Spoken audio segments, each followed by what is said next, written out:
My cousin spent 3 years trying to destroy my relationship. It took one diary entry for me to understand why. I 24F have been going out with my boyfriend 29M for almost 3 years. This story goes back to the beginning of our relationship. I got a lot of shit from my cousin 25F when we started dating. My cousin has been dating my BIL 31M for now 4 years, so to make sure everyone understands, we're two cousins going out with two brothers. My cousin and I grew up close since we're close in age. She was basically my only friend throughout my life, or so I thought. When I started dating my boyfriend, she completely changed. And I mean completely. Not in the way people sometimes drift apart when life gets busy or pull back a little when they feel like a third wheel. I've seen that happen, I understand that. This was different, this was pointed, this was deliberate, and looking back now I think I understand exactly why. I just wish I'd seen it sooner because what I eventually discovered explained everything: the cold shoulder, the little jabs, the way she looked at him when she thought no one was watching. It wasn't about me at all, it was never really about me. But let me back up, because this story doesn't make sense without the foundation.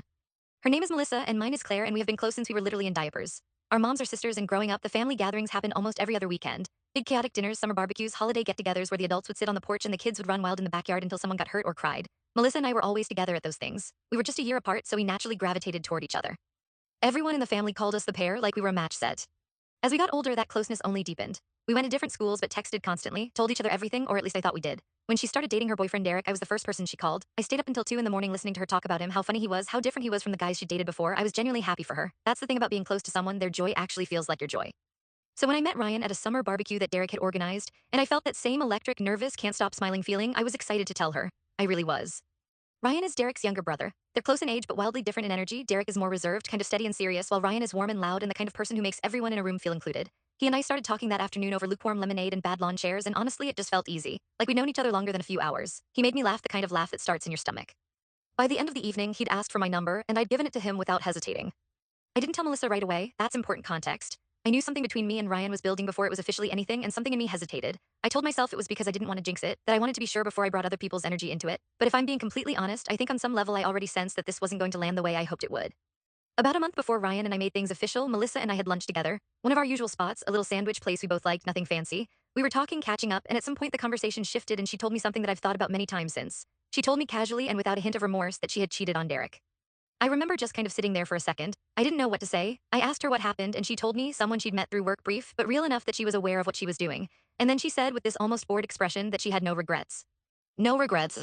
I didn't push her on it, I didn't lecture her. I just kind of nodded and changed the subject, the way you sometimes do when someone says something that catches you so off guard that your brain just pivots, but I thought about it the whole drive home. Derek was a good guy from everything I'd seen, and Melissa had cheated on him and felt nothing. I filed that information away somewhere in the back of my mind. I didn't know what to do with it yet. I still don't, honestly, even now. A few weeks later, Ryan and I made it official, and that's when everything with Melissa started. I told her carefully. I remember choosing my words, trying to frame it gently as though I already knew I needed to cushion it. I said something like, so you know Derek's brother Ryan, we've actually been spending a lot of time together and we're officially dating now.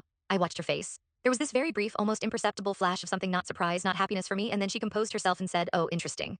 That was it, that was her whole response, interesting.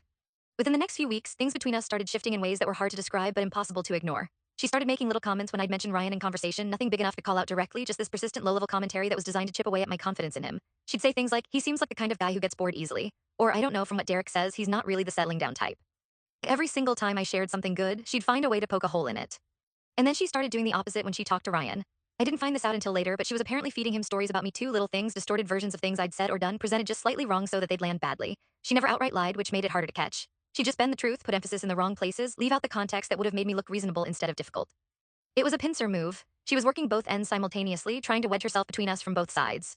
At the time, Ryan and Derek shared an apartment together. They'd been living together for a couple of years. So naturally, since that was where Ryan lived, I started spending time there on weekends. And Melissa was there too because of Derek, which meant the four of us were in the same space more than I'd anticipated.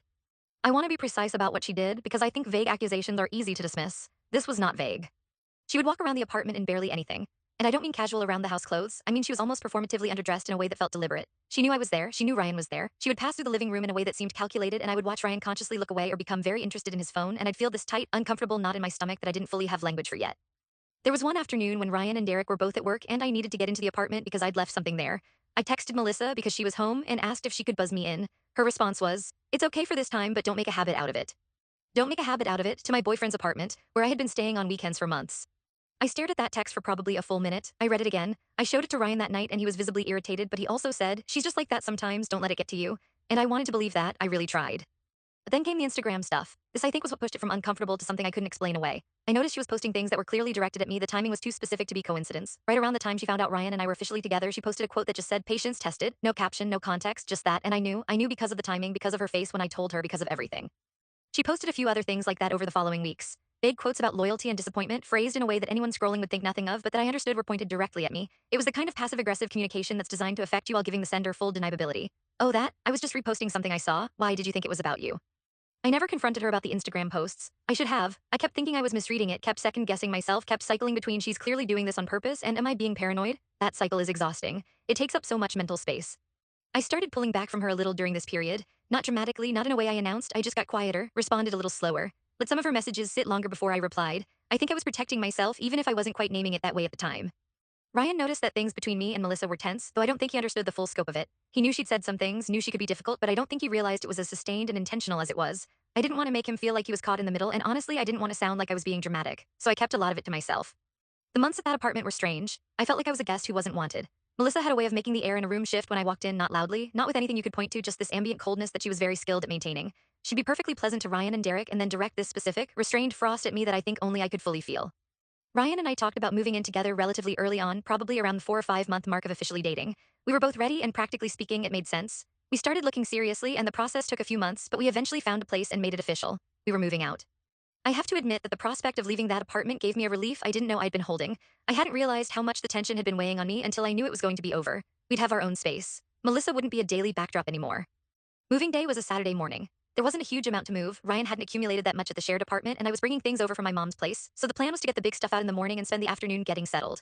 Ryan was showering before we started loading things up, and I was in the living room waiting, scrolling my phone, trying to mentally organize the day ahead. That's when I saw the notebook. It was on the living room table. A regular spiral notebook, the kind you'd find in any office supply store, nothing distinctive about the cover. Melissa's obviously, given whose living room it was. I'm not the kind of person who goes through other people's things. I really want to be clear about that because what I did next was genuinely out of character for me. But it was sitting there open and I saw my own name on the page it was turned to. Just a fragment of a sentence, but it was enough. I picked it up. I know how that sounds. I've turned it over in my head many times since, but I picked it up and I started reading, and what I found in those pages reframed almost everything I'd experienced over the previous 8 months. It was a diary, dense, emotional entries going back what looked like over a year. I didn't read every single page, I didn't have that much time, and honestly my hands were shaking a little, but I read enough. There were multiple entries about me and none of them were kind. She had written about me in ways that were genuinely shocking, not just I don't like her or I think she's wrong for him, but actual detailed resentment, pages of it. She'd cataloged grievances I didn't even know she had, reframed memories we shared into something bitter and unrecognizable. Reading it felt like looking at a photograph of yourself that someone else had distorted.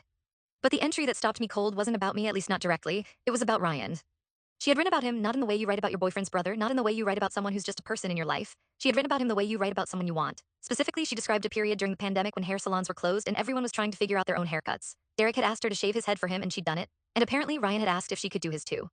The entry described that moment, being asked to cut Ryan's hair, as something she had always dreamed of. She wrote about finally having an excuse to touch him. She wrote about the proximity. She wrote about it in a way that made it unmistakably clear that her feelings for Ryan were not sisterly, not casual, not anything close to neutral. I don't remember the exact words. I've tried, actually. My brain was processing it so fast and so hard that the specific phrasing blurred, but the meaning was absolutely clear. She had feelings for my boyfriend, real ones, documented ones she'd been carrying around and writing about in a notebook that she left on the living room table on the morning I was moving out. I put the notebook down, exactly where I'd found it, turned to the same page. Ryan came out of the bathroom a few minutes later, hair damp, asking if I was ready to start loading the car. I said yes. I didn't tell him, not right then. My mind was doing too many things at once, going back through every uncomfortable moment, every cold look, every subtle jab, and placing it against what I'd just read. It was like the picture had been slightly out of focus for months and someone had suddenly adjusted the lens. Everything snapped into place with a horrible clarity. She hadn't been trying to keep us apart because she thought I was wrong for him, or because she didn't like me, or even because she was a possessive person who didn't like to share attention. She'd been trying to keep us apart because she wanted him. She'd been in a relationship with his brother for years, sharing a home with him, cutting his hair during a pandemic, and writing diary entries about wanting to be close to him. And she had told me, a month before Ryan and I got together, that she'd cheated on Derek with no regrets. I sat with it the whole drive to our new apartment. I loaded boxes and unpacked boxes and assembled furniture and ordered takeout for dinner, and underneath all of it my brain was running this continuous loop of processing and reprocessing. By the time we went to bed that first night in our new place, I had decided that I wasn't going to say anything. Not yet, maybe not ever. Here's the thing about having information like that, there's no clean way to use it. If I told Ryan, I'd have to admit I'd read her diary. Even if his reaction to the content was understanding, the first question would be why I was going through her things. And beyond that, what would it actually change? We were already out of that apartment. We already had distance from her. The relationship between the brothers was separate from whatever Melissa was carrying around, and I didn't want to be the person who blew that up.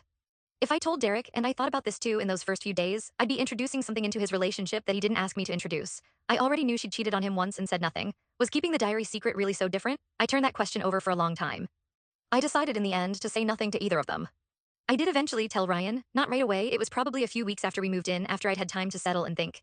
I told him about the notebook, including the part about me reading it, and I told him what I'd found. I watched his face very carefully while I talked. He was quiet for a while, then he said something that surprised me. He said he wasn't completely shocked. Not because he'd suspected she had feelings for him, he was clear about that, said it had never crossed his mind, said he was disturbed by it. But he said he'd always gotten a strange energy from her that he couldn't quite name, a kind of intensity that he'd attributed to her just being an intense person. He told me that the haircutting thing had felt weird to him at the time, that she'd been oddly quiet and focused in a way that made him uncomfortable, and that he'd mentally filed it away as her just being odd and then moved on. Knowing what she'd actually been feeling and writing about in that moment seemed to retroactively confirm something he hadn't quite been able to articulate. We talked for a long time that night. He wasn't angry at me for reading it. He said, and I believed him, that given everything she'd put me through in those 8 months, he understood why I'd picked it up when I saw my name on the page. He also said that he thought I'd handled it with more grace than most people would have, that I'd moved out and moved forward without making it into a scene, which I think was his gentle way of acknowledging that I'd been living with something difficult without making his life harder. What happened after that was essentially what defines the current state of things: complicated, quiet, functional. We see Derek and Melissa at family events because that's inevitable given the structure of our families. There are holidays where we're all in the same room, sitting at the same tables, passing the same dishes. I have watched Melissa across those tables many times since that morning in the apartment, trying to read her face for some reflection of what I know. I rarely find one. She is good at composure, better than I might have expected. Things between us have never fully recovered, and I don't think they ever will. We are polite. We are civil. Since Ryan and I have had kids, there's an added layer of reason to keep the peace. Kids pick up on tension. Kids deserve not to be collateral damage in adult drama, and I genuinely don't want to make family gatherings into something loaded and uncomfortable for everyone. So we keep it manageable. We make small talk. We compliment each other's kids because we have them now, and that part is easy because children are genuinely wonderful and complicated and give you something real to talk about. But there is always something underneath it. I don't think that ever fully goes away. There are people who, when I've told this story over the years because I have told it to close friends to my sister, will say something like, "Are you sure you read that right? Maybe you misinterpreted it." And I've considered that genuinely. I've thought about whether I was in a heightened state because I was moving out and already primed to think the worst of her. I've gone back over what I remember of those words and tried to read them charitably. But there's only so charitable you can be about explicit longing written in someone's private diary. You can reinterpret tone, you can question motive, you can wonder about context. What you cannot reasonably do is misread desire that's written down in someone's own handwriting. She wanted him. She wrote about it. That's not interpretation, that's documentation. I've also thought about what it would have changed if I'd said something directly to her. If I'd sat her down and said, "I saw your notebook, I know." I've run that conversation in my head dozens of times. In most versions, she denies it or turns it around on me, calls me a snoop, accuses me of going through her private things, makes herself the victim. She's skilled enough at that kind of maneuvering that I don't think it would have landed well. In a few versions, something shifts and maybe we have an honest conversation for the first time in years, but I could never quite believe that version would actually happen. So I said nothing to her, and in some ways I think she knows that I know, though we've never spoken about it. There's a particular kind of tension that comes from two people carrying a shared secret from opposite sides. You feel it even when no one's saying anything, maybe especially then. There have been moments at family dinners where I'll catch her looking at me and she'll look away too fast and I'll think, yes, she knows. Maybe that's enough. Maybe that's the closest thing to resolution this kind of situation gets. Because the truth is, some things don't get resolved cleanly. Not every betrayal ends with a confrontation that produces clarity and closure. Sometimes you find out something that changes how you see a relationship, and then you have to decide what to do with the new shape of things, not in a dramatic movie climax way, but quietly in the daily decisions about what's worth fighting for and what you'd rather let sit. Ryan and I are genuinely good. That's the thing I want to be clear about, because in stories like this it's easy to let the drama overshadow the actual relationship at the center of it. What Melissa did was real and it was wrong, and it made the beginning of our relationship harder than it needed to be, but it didn't break us. We built something she was trying to prevent, and we built it well. We have a home, we have kids who are loud and exhausting and the best part of every day. We have the kind of relationship that I think she was trying to disrupt because on some level she recognized it was real, and real was threatening. I think about the girl I was at that summer barbecue, nervous and excited and not yet knowing what was about to follow us home from it. I think about the months in that apartment, feeling unwelcome in my own boyfriend's space, not quite able to name why. I think about the morning I stood in that living room with a spiral notebook in my hands, reading words that were never meant for me. And I think I'm glad I know, I'm glad I picked it up. Not because it made things easier, it didn't, not really, but because the truth of a situation, even when it's ugly, is better than building your understanding on a version of events that's been carefully managed by someone with reasons to distort it. Melissa is still with Derek. They are still a couple, still part of this extended family constellation we all share. I don't know what her inner life looks like now. I don't know if she ever resolved whatever she was feeling about Ryan, or if it faded on its own, or if it's still sitting somewhere underneath the surface of her well-maintained composure. That's not mine to know. What I know is this: the person I thought was my closest friend, the person I thought would be nothing but happy for me when I fell for someone, had been quietly working against me from the beginning, not because of anything I'd done, but because of her own feelings and her inability to be honest about them. That's a kind of grief, actually. Losing the version of a person you thought you knew. Realizing that a relationship you trusted had a layer to it you weren't seeing. I grieved that quietly in the way you grieve things that don't have a clear shape, and then I kept going because that's what you do. The tension is still there, it probably always will be, but we have kids now and we keep things civilized, and at the end of the day I get to go home to the life that someone tried very hard to prevent me from building. I think that's the part that matters most.